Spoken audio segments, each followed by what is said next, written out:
লম্বা লম্বা করে বেগুন কেটে নিয়েছি, একদম নরম তুলোর মতো বেগুন।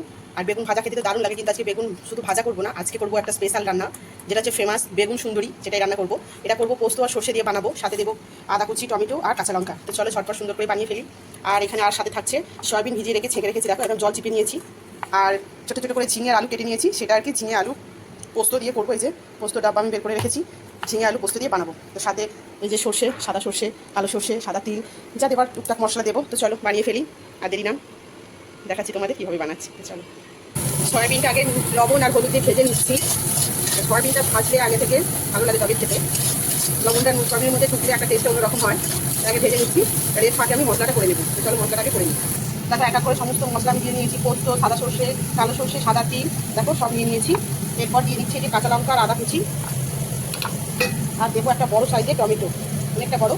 এই জায়গাটা আমি পেস্ট করে নিচ্ছি। গোটা জিরা দিলাম না, কারণ গোটা জিরা গুঁড়ো আছে। তো চলো, তো এখানে দিলাম ফোড়নে একটা এলাচ, একটু লবঙ্গ, একটু দারচিনি আর জিরে। এই দিয়ে এবার এই ঝিঙেটা কেটে রেখেছিলাম সেটা দিয়ে নেবো, ভাজা ভাজা হয়ে যাক।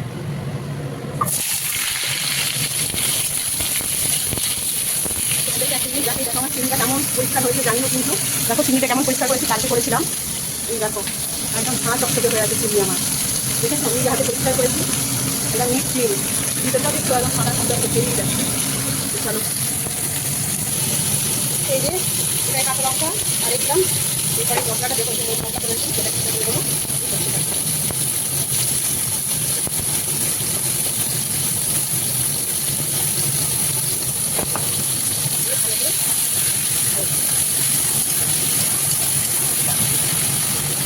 এই যে সয়াবিনগুলো দিয়ে নিয়েছি, একসাথে ভালো করে পোস্ত। আর এখানে বেগুনে নুন মাখিয়ে রেখেছি।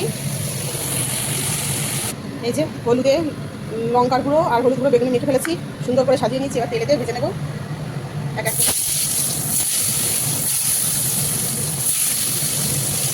একদম হালকা করে ভাজবো।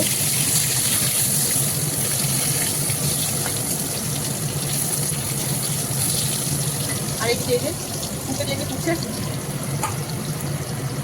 শেষে এখানে দিচ্ছি দেখো একটু গরম মশলার গুঁড়ো। নিরামিষ তরকারিতে একটু গরম মশলার গুঁড়ো দিলে বেশ ভালোই লাগে। বেগুন সুন্দরী করার জন্য দেখো কালো জিরে আর একটা শুকনো লঙ্কা ফোড়ন দিলাম, আর দিচ্ছি দেখো একটা এলাচ, একটা লং আর একটু দারচিনি।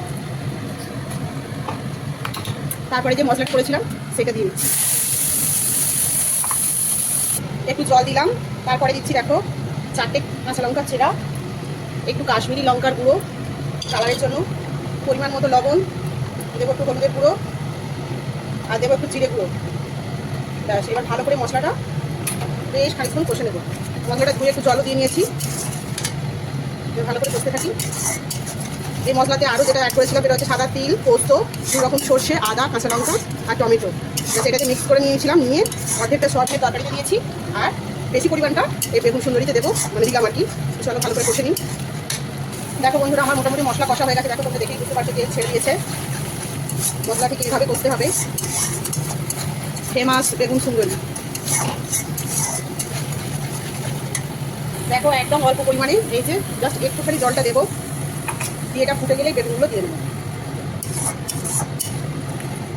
একদম অল্প পরিমাণে জলটা দিয়েছি, আর এর মধ্যে একটু গরম মশলার গুঁড়ো আর একটু সামান্য ঘি দেবো। গরম মশলা গুঁড়ো দিলাম, একটু সামান্য ঘি দিয়ে দিলাম। ব্যাস, ঝোল ফুটে গেছে। এবার এক এক করে আমি বেগুনগুলো দিয়ে দেবো, এই কারণেই যে বেশিক্ষণ তো ফোটাবো না। তবে বেগুনগুলো এক এক করে দিয়ে নিই। তোমরা অবশ্যই বানিয়ে খেও, কিন্তু দারুণ হয় খেতে, ফেমাস বেগুন সুন্দরী। যেভাবে বানালাম এইভাবে বানিও, বা তোমরা যেভাবে বানাতে চাও সেভাবে বানিও। আমাদের তো বেশ লাগে, আর করলে এরকম নরম বেগুন দিয়ে করবে, দারুণ খেতে লাগে। আর কাঁচা তেল দেবো না, কারণ ঘি অ্যাড করে দিয়েছি, তাহলে ঘিয়ের ফ্লেভারটা থাকবে না। এসে দেখো দেখতে দারুণ লাগছে না? আর দেখো বন্ধুরা, শেষে দিচ্ছি এই যে পোস্ত একটু ছড়িয়ে, বেগুন সুন্দরী বলে কথা, যাতে সুন্দর লাগে দেখতে। এই যে পোস্ত দিয়ে নিলাম, আর 2 মিনিটের মতো ফুটিয়ে নেবো, ব্যাস, তারপরে আমার হয়ে যাবে রেডি বেগুন সুন্দরী। এই যে দেখো আমার কমপ্লিট বেগুন সুন্দরী। কেমন দেখতে লাগছে অবশ্যই কমেন্টে জানিও কিন্তু তোমরা, খেয়ে টেস্টটা বলতে পারবো কেমন হয়েছে। তো চলো আজকে এটুকুই, তোমরা কে কী রান্না করলে জানিও কিন্তু। টাটা সবাইকে।